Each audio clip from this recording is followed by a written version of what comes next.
நாள்தோறும் திருமுறை பாராயணம் செய்வதற்கு முன்பாக பாடிவிட்டு அந்த திருமுறைகளை பாடுவது திருவருளையும் நால்வரு பெருமக்களுடைய குருவருளையும் நாம் பெறுவதற்கு ஒரு அருளாக இருக்கும் என்பதை தெரிவித்துக் கொள்கின்றோம். அடுத்ததாக பஞ்சபுராணம் என்று சொல்லக்கூடிய தேவாரம், திருவாசகம், திருவிசைப்பா, திருப்பல்லாண்டு, பெரிய புராணம் என்று சொல்லக்கூடிய ஐந்தும் சேர்ந்தது பஞ்சபுராணம். 1, 2, 3, 4, 5, 6, 7 7 திருமுறைகள் கொண்டது தேவாரம். 8ஆம் திருமுறை திருவாசகம், 9ஆம் திருமுறை திருவிசைப்பா, திருப்பல்லாண்டு, 10ஆம் திருமுறை திருமந்திரம், 11ஆம் திருமுறை 11 ஆசிரியர்கள் அருளியது, 12ஆம் திருமுறை சேக்கிழார் பெருமான் அருளியது. இதுதான் 12 திருமுறையினுடைய ஒரு தொகுப்பு. அதிலிருந்து நாம் காலத்தின் சூழ்நிலை கருதி 5 பாடல்கள் மட்டும் நாம் பாடினாலே இறைவனுக்கு அது சமர்ப்பணமாகும் என்று நாம் முன்னோர்கள் தொகுத்து இருக்கின்றார்கள். ஆதீனங்களில் எல்லாம் 12 திருமுறைகள் ஓதுவது என்பதுதான் மரபு. அதற்கு போக போக அப்புறம் கோவில் பூஜைகளிலும் கோவில் கும்பாபிஷேகங்களிலும் நேரத்தின் காலம் கருதி பஞ்சபுராணமாக நாம் விண்ணப்பம் செய்கின்றோம். அந்த பஞ்சபுராணத்தில் முதலாவதாக பக்கம் எண் 19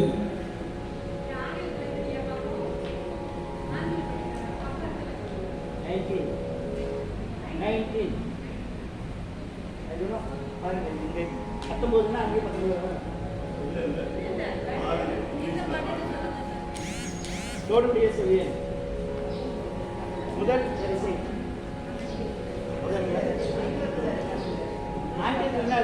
தமிழ் பக்கம் எண் 19 22 ஆங்கிலத்தில் 22 2 no cannot 2 na பக்கம் 2 English 2 English 2 ஓகே சரி. ஆங்கில வழியில் திருமுறைகளை படிக்கின்ற அன்பர்கள் 22 என்கின்ற பக்கத்தினை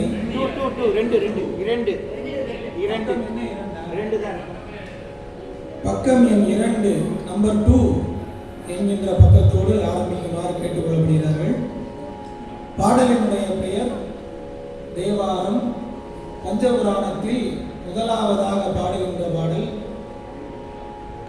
திருஞான சம்பந்தர் பெருமான் முதலாக பாடி அருளிய தேவாரம். சீர்காழி என்ற திருப்பதியில் பாடுகின்றார்.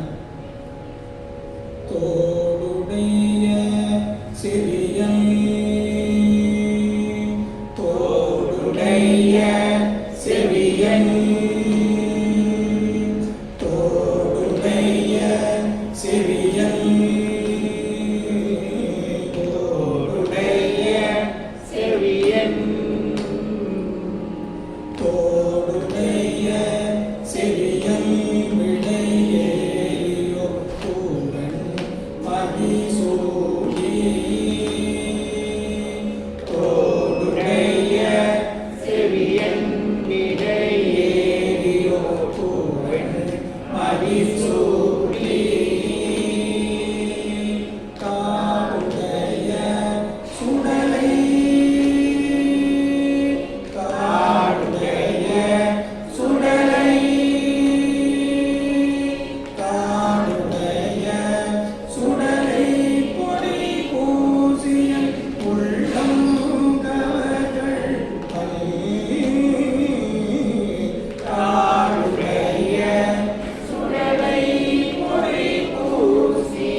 அது போலவே தான் அந்த மூன்றாவது வரியும் வரும். ஏடுடைய அப்படின்னு தான் ஆரம்பிக்கும். முதல்ல எப்படி நம்ம தோடுடைய அப்படின்னு நம்ம பாடணும், அதே மாதிரி ஏடுடைய மலரான், ஏடுடைய மலரான், ஏடுடைய மலரான் உனை நாட்படி கேட்ட அருள் செய்த, ஏடுடைய மலராம் முன்னை நான் பணிந்தேன் அருள் செய்த பீடுடைய பிரமாபுரம், பீடுடைய பிரமாபுரம், பீடுடைய பிரமாபுரம் மேவிய பெம்மானிவனை பீடுடைய பிரமாபுரம் மேவிய பெண்மானிவனே.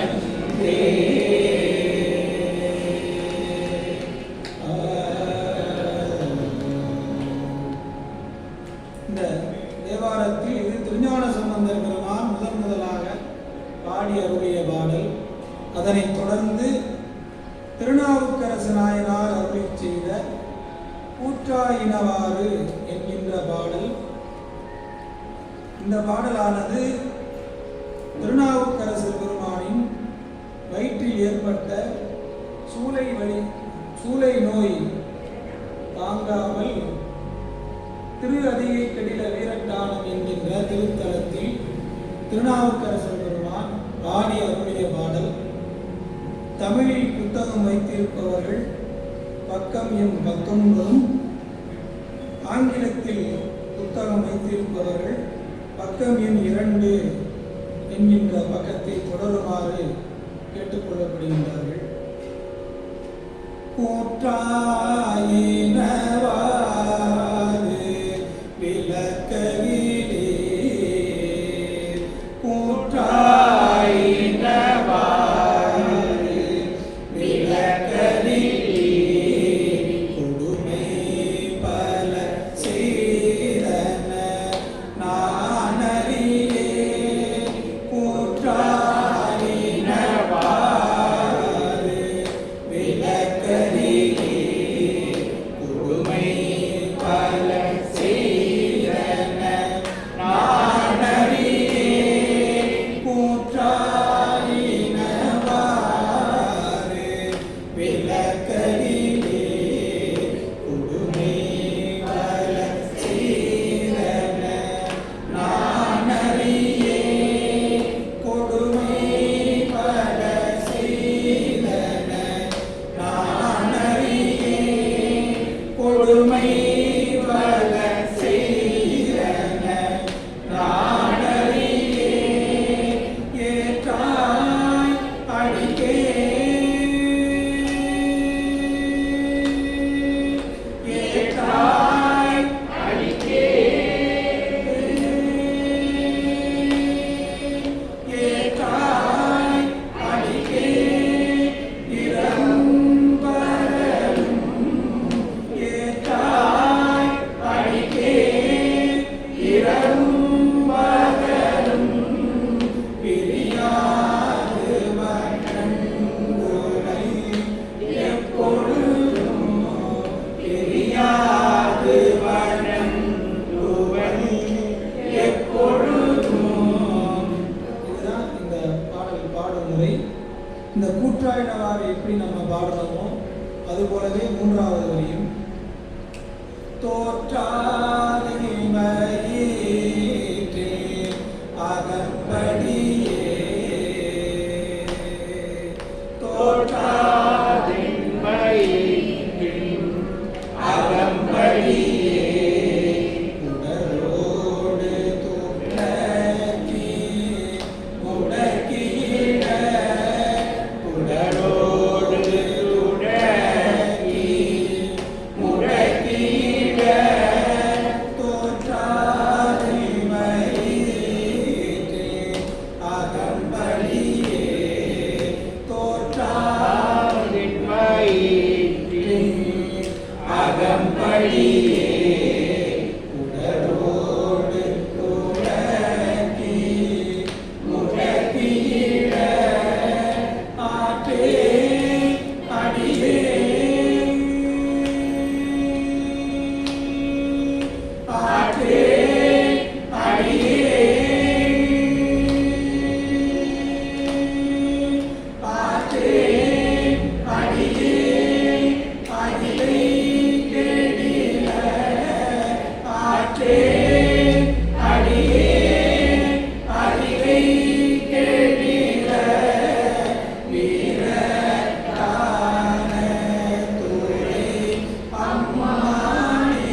திருநாவுக்கரசர் பெருமான் முதலாக பாடி அருளிய பாடல்.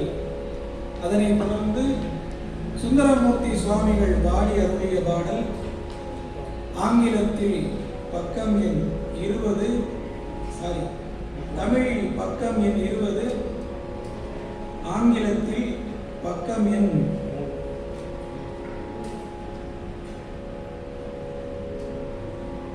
3, பித்தா விரைசூடி என்கின்ற பாடல். இந்த பாடலானது சுந்தரமூர்த்தி சுவாமிகள் திருவெண்ணைநல்லூர் என்கின்ற திருத்தலத்தில் பாடி அருளிய பாடல். சுந்தரமூர்த்தி சுவாமிகளுக்கு திருமணமானது நிகழப்பட உள்ளது. அந்த தருவாயில் எம்பெருமானாகிய சிவபெருமான் வந்து சுந்தரமூர்த்தி சுவாமிகளினுடைய திருமணத்தை தடுத்து நிறுத்துகின்றார். எந்த காரணத்திற்காக தடுத்து நிறுத்துகிறீர் என்று சுந்தரமூர்த்தி சுவாமிகள் கேட்பதற்கு, எம்பெருமான் நீயும் உனது பரம்பரையும் எனக்கு அடிமை, நீயே எனக்கு அடிமையாக இருக்கும் பொழுது நீ எப்படி இன்னும் ஒரு பெண்ணை திருமணம் செய்து கொள்ளலாம் அப்படி என்று வாதிடுகின்றார்கள். இதனுடைய வரலாறுகளை நாம் வருகின்ற வாரங்களில் விளக்கமாக பார்ப்போம். அப்பொழுது சுந்தரமூர்த்தி சுவாமிகள் கூறுகின்றார், நீ என்ன பித்தனா அப்படின்னு கேட்கிறார். பித்தன் என்றால் பைத்தியம். இங்கெல்லாம் சொல்ற ஷார்ட் ஆயிட்டேன், நீ என்ன ஷார்ட்டான்னு கேட்கிறார். பித்தா, நீ என்ன பித்தனா அப்படின்னு கேட்கிறார். அதை கேட்கறதுனால இதனுடைய ஓலைச்சுவடிலாம் என்கிட்ட இருக்குது, என்னுடைய பரம்பரையே எனக்கு அடிமை தான், நான் காட்டுறேன் அப்படின்னு சொல்றாரு. அப்பொழுது சிவபெருமான் சுந்தரமூர்த்தி சுவாமிகளை திருவெண்ணைநல்லூரில் இருக்கக்கூடிய சிவன் கோவிலிற்கு அழைத்து செல்கின்றார். அந்த ஓலைச்சுவடியை காட்டுவதற்காக திருவெண்ணைநல்லூர் கோவிலிற்கு அழைத்து செல்கின்றார் சுந்தரமூர்த்தி சுவாமிகள். செல்கின்ற வழியிலே சிவபெருமான் மறைந்து விடுகின்றார். அப்பொழுதுதான் அவருக்கு தெரியுது, நம்ம அந்த உலகத்தில் வந்து வாழ்ந்து இறைவனுடைய திருவடியை அடைவதற்காக இந்த உலகில் இருக்கக்கூடிய உயிர்கள் அனைத்தும் இன்புற்று இருப்பதற்காக நாம் இந்த உலகிற்கு வந்து திருமுறைப்பணி ஆக்குவதற்காக தான் நம்ம இங்கே வந்தோம், நம்ம கல்யாணம் பண்ணிக்கிறதுக்காண்டி இங்கே வரல அப்படிங்கிறது அவர் உணர்ந்தார்.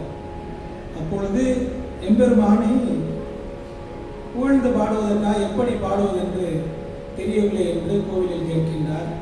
அப்பொழுது சிவபெருமான் என்னை பித்தன் என்றுதான கூறினேன், அதனால் பித்தா என்றே நீ பாடு அப்படின்னு சிவபெருமானை அடியெடுத்து கொடுத்து பாடச் சொல்கின்றார். அந்த பாடல் பித்தா பிறை சூடி என்கின்ற பாடல். பித்தா பிறை சூடி பெருமானே அருளாளா, பித்தா பிறை சூடி பெருமானே அருளாளா, பித்தா பிறை சூடி பெருமானே அருளாளா, எத்தால் மறவாதே, எத்தால் மறவாதே, எத்தால் மறவாதே, நினைக்கின்றேன் மனத்துள்ளே, எத்தால் மறவாதே, நினைக்கின்றேன் மனத்துள்ளே.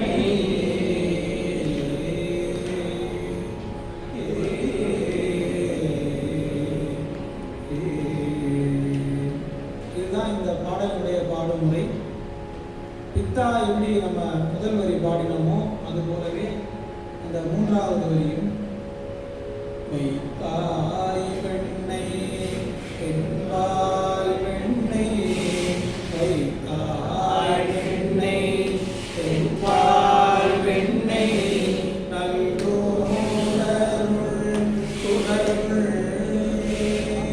வைத்தாய் என்னை என்பாய் என்னை நல்லோர் அருள் துணையுள் அத்தா உனக்கு ஆளாயினி அத்தா உனக்கு ஆளாயினி அல்லேன் எனக்காதே அத்தா உனக்கு ஆளாயினி அல்லேன் எனக்காதே அத்தா உனக்கு ஆளாயினி அல்லேன் எனக்காதே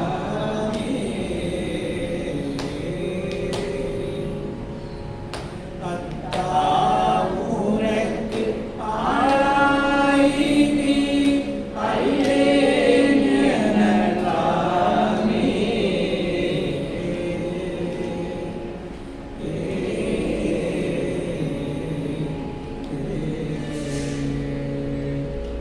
இது சுந்தரமூர்த்தி சுவாமிகள் முதலாக பாடி அருளிய பாடல். இது 3 பாடல்களுமே தேவாரம் என்கின்ற பகுதியில் வருகின்ற பாடல். பஞ்சபுராணத்திலே முதலாவதாக தேவாரம் என்று கூறினோம். அடுத்ததாக இரண்டாவதாக மாணிக்கவாசகர் பெருமான் அருளி செய்த திருவாசகம் என்கின்ற பாடல் பாடுவது மரபு.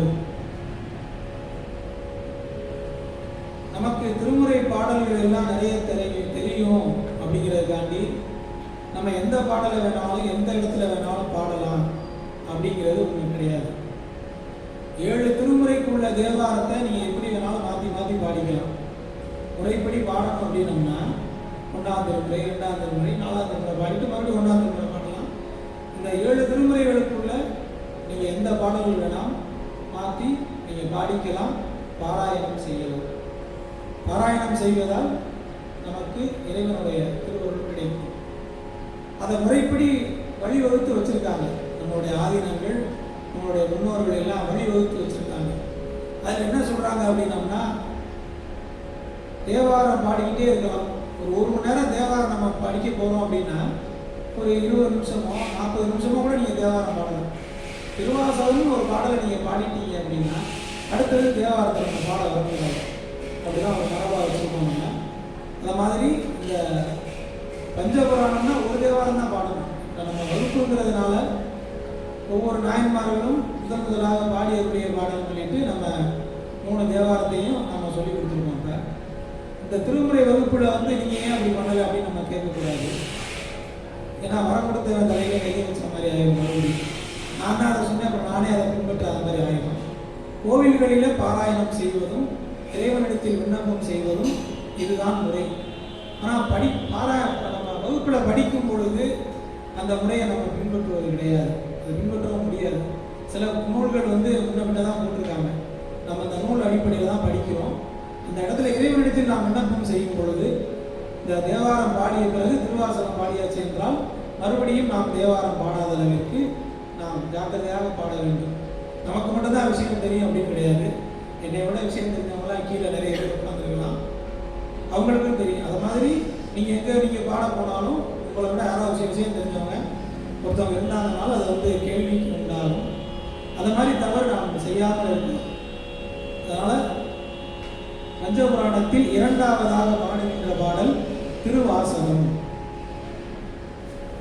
இந்த திருவாசகம் என்பது மாணிக்கவாசகர் பெருமான் அருளி செய்தது. மாணிக்கவாசகர் பெருமான் பாண்டிய நாட்டிலே அமைச்சராக இருக்கின்றார். அவருக்கு குதிரை வாங்க வேண்டும் என்று அரசர் கட்டளையிடுகின்றார். குதிரை வாங்குவதற்காக இப்போதான் US டாலர், ரிங்கிட்டு, ரூபா, மணி எல்லாம் அப்போ வந்து பண்ட மாற்று முறை தான். அவங்கள்ட்ட உள்ள நகை, பணம், நகைகள், நவரத்ன கற்கள், அதை மாதிரி பொருளை கொண்டே கொடுத்து குதிரை வாங்கிட்டு வர்றது. இப்படி தான் அந்த காலத்தில் பண்ட மாற்று முறையாக தான் நம்ம எல்லாம் இருக்கணும். அப்படி இருக்கும் பொழுது ராஜா அவருக்கு தேவையான கற்கள், அந்த பொண்ணு எல்லாம் கொடுத்து அனுப்புகிறாரு மாணிக்கவாசகர் இடத்தில். இவர் பணி செய்வது, வேலை செய்வது மதுரை என்கின்ற ஊர். இந்த குதிரைகள் எல்லாம் திருப்பெருந்துறை என்கின்ற ஊருக்கு அருகிலே கப்பல் துறைமுகம் இருக்கின்றது. ஆனால் அங்கேருந்து இந்த குதிரையெல்லாம் நிறைய இருக்குது அப்படிங்கிறதுக்காண்டி ஒரு அமைச்சர் வந்து அவரோட தொண்டர்களோட எல்லாம் குதிரையில் போகிறார். திருப்பெருந்துறை வழியாக செல்லும் பொழுது திருப்பெருந்துறை ஒரு சிவன் வந்து ஒரு ஒளி ரூபமாக அவருக்கு ஒரு இடத்தை காட்டுகின்றார். அந்த இடத்திற்கு சென்று பார்த்தால் சிவபெருமான் ஒரு குருநாதராகவும் சீடர் பூதகணங்கள் எல்லாம் சீடர்களாகவும் இருந்து சிவபெருமானுடைய உபதேசங்களை கேட்டுக்கொண்டிருக்கின்றது. அந்த உபதேசத்தை கேட்க ஆரம்பிச்சாரு மாணிக்கவாசகர். அவர் வந்த வேலையை மறந்துட்டார். மறந்த பிறகு இந்த இடத்தில் சிவபெருமானுக்கு ஒரு திருக்கோவில் கட்ட வேண்டும் என்று அவர் எண்ணி கோவில்களை கட்டி கொண்டிருக்கின்றார்கள். இப்பொழுதுதான் இந்த தொலைபேசி என்கின்ற செல்போன்லாம் இருக்குது. அப்பெல்லாம் அப்படி கிடையாது.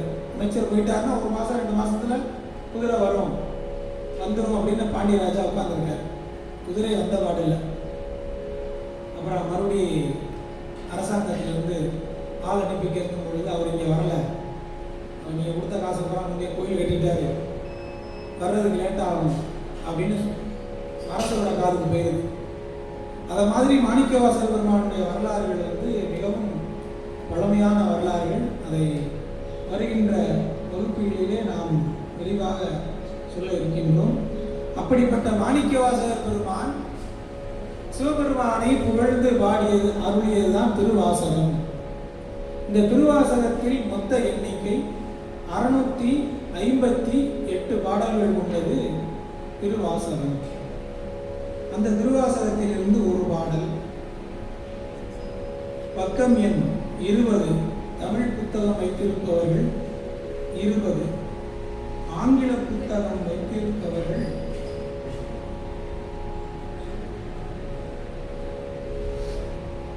பக்கம் எண் 3 மெய்தான் அரும்பி அப்படிங்கிறது. நம்ம நிறைய கோவில்களில் பார்த்துருப்போம். மாரியம்மன் கோயிலில் மட்டும் எதுக்கு பெண்களுக்கெல்லாம் சாமி வருது? இந்த பக்தியினுடைய அளவு அதிகமானதுனால அந்த உடம்பிற்குள்ளே அந்த இறைச்சக்தி இறங்குவதனால் அந்த மாரியம்மன் கோவிலிலே சாமி ஆடுகின்றார்கள். அது இப்பொழுது அதை நம்ம மாணிக்கவாசகர் முன்னாடியே பார்த்துருக்காரு, முன்னாடியே உணர்ந்திருக்காரு. இறைவனுடைய பக்தியை நாம் மனதார நினைச்சிட்டோம்னா இந்த உடம்பெல்லாம் அப்படியே வேர்த்து விழுவிட்டு போயிடும் அப்படிங்கிறத இந்த பாடலை சொல்றார். மெய்தான் அரும்பி, மெய் என்றால் உடம்பு, விதிர் விதிர்த்து உன் விளையார் கழற்கு என் கைதான் தலை வைத்து கண்ணீர் தரும்பி வெதும்பி உள்ளம் பொய்தான் தவிர்ந்து உன்னை போற்றி சயசய போற்றி என்னும் கைதான் நெகிழ விடேன் உடையா என்னை கண்டு கொள்ளே அப்படின்னு சொல்றார். இந்த திருவாசகத்தை பாடும் முறை என்பது, திருவாசகம் என்றாலே வாசகம் தான். வாசகம்னா பேசுற மாதிரி சொல்றதுதான். நமச்சிவாய வாழ்க நாதந்தால் வாழ்க இமைப்பொழுதும் என் நெஞ்சில் நீங்காதான் வாழ்க. இப்படிதான் வாசகமாக சொல்றதுதான் திருவாசகம். அந்த திரு என்பது அந்த வாசகத்திற்கு ஒரு மதிப்பை கொடுக்கக்கூடியது, இறைவனுடைய திருநாமத்தை சொல்லுகின்றது. அதனால் நம்ம அதை திரு சொல்லியிருக்கோம். நம்ம இப்போ காலப்போக்கில் அதை நம்ம பாராயணம் பண்ணணும் அப்படிங்கிறதுக்காண்டி ஒரு தாள அமைப்புல நம்ம அதை பாடணும். இந்த திருவாசகம், இந்த திருவாசகம் என்பது எனக்கு எல்லா ராகமும் தெரியும், நான் சங்கீதம்லாம் படிச்சிருக்கிறேன், நான் எந்த ராகத்தில் வேணாலும் பாடலாமா அப்படின்னா அதற்கு இங்கே இடம் இல்லை.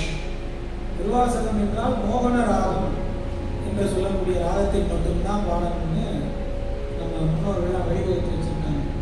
அது மாதிரி இந்த மெய்தான் அரும்பி திருவாசகத்தை மோகன ராகத்தில் பயிற்சி பெறுவோம்.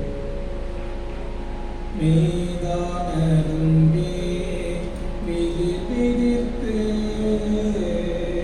மெய்தான் அரும்பி விதிர் விதிர்த்து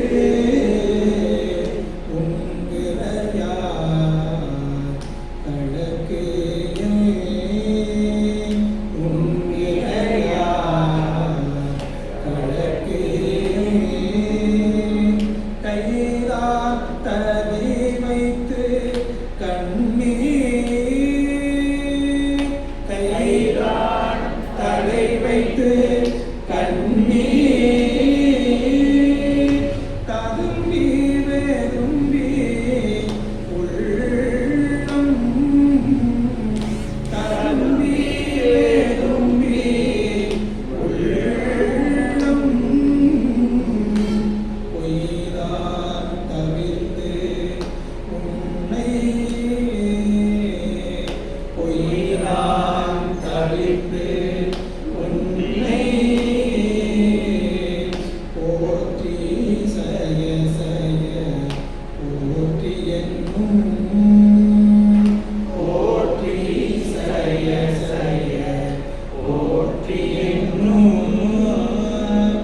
கைதான் நெகிழவிடே கைதான் நெகிழவிடே உடையாய் என்னை கண்டு கொள்ளே உடையாய் என்னை கண்டு கொள்ளே உடையாய் என்னை கண்டு கொள்ளே உடையாய் என்னை கண்டு கொள்ளே.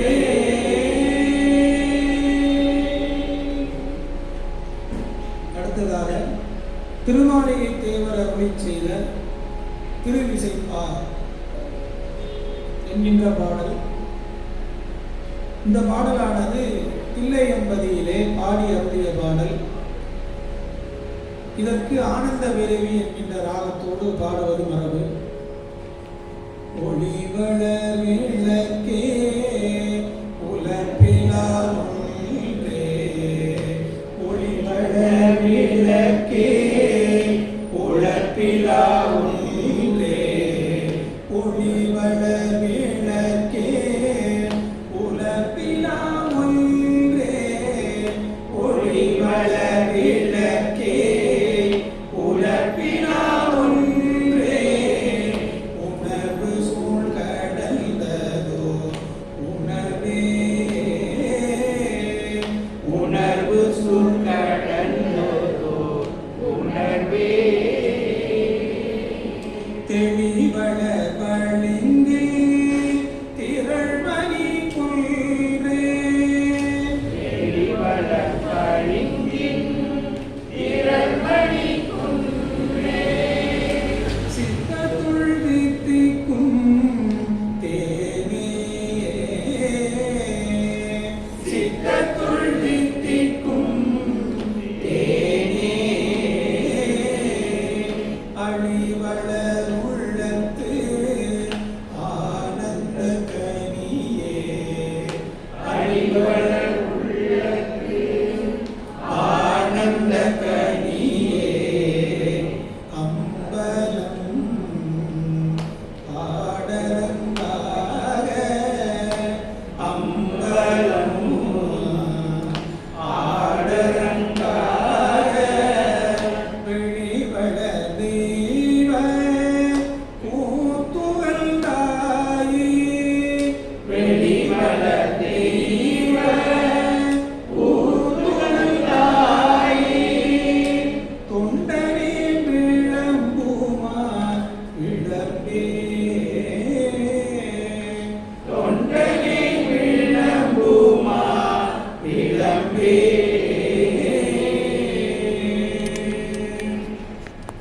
அடுத்ததாக பஞ்சபுராணத்தில் நான்காவதாக பாடுகின்ற பாடல் திருப்பல்லாண்டு. நாம் எல்லாம் பல்லாண்டு வாழ வேண்டும் என்பதற்காக இறைவனை நாம் பல்லாண்டு பாடுகின்றோம். நான்காவதாக பாடுகின்ற பாடல் திருப்பல்லாண்டு. மன்னரை பழகணம் பக்தர்கள் மன்னுரை பழகணம் பக்தர்கள் பஞ்சகரே போயகல பஞ்சகர போயகல பொன்னின் செய் மண்டபத்து உள்ளே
அதனைத் தொடர்ந்து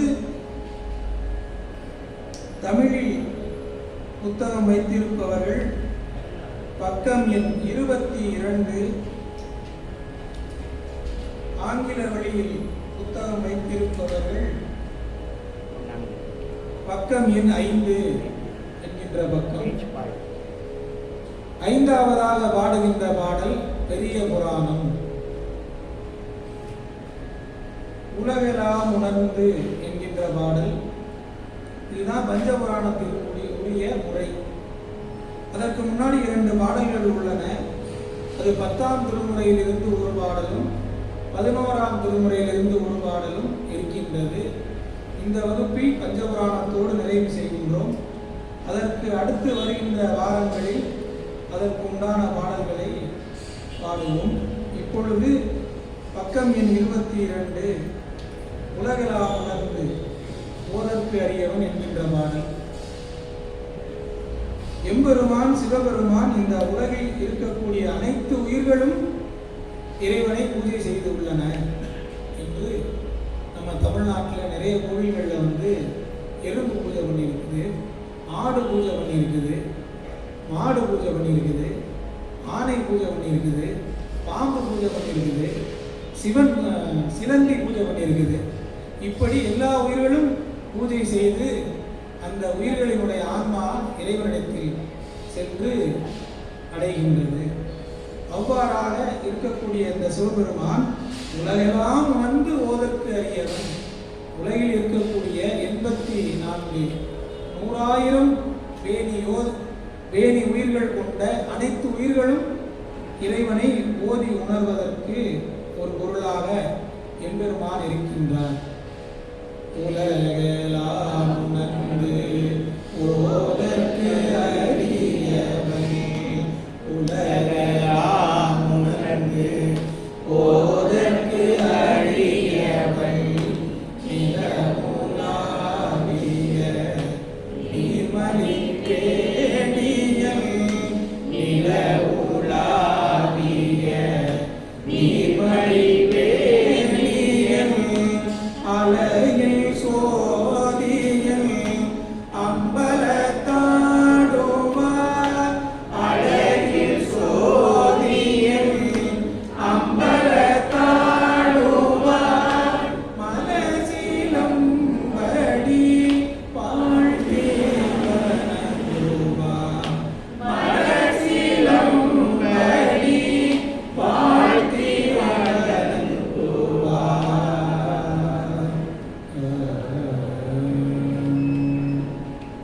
இது மட்டும்தான் பஞ்சபுராணம் என்று சொல்லக்கூடியது.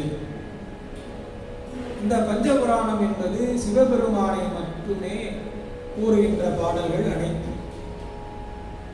இந்த சிவபெருமானினுடைய திருக்கோவில்களில் ரிக்வேதம், எதிர்வேதம், சாமவேதம், அதர்வண வேதம் என்று 4 வேதங்கள் ஓதிய பிறகு இந்த பஞ்சபுராணத்தை பாடுவது மரபு.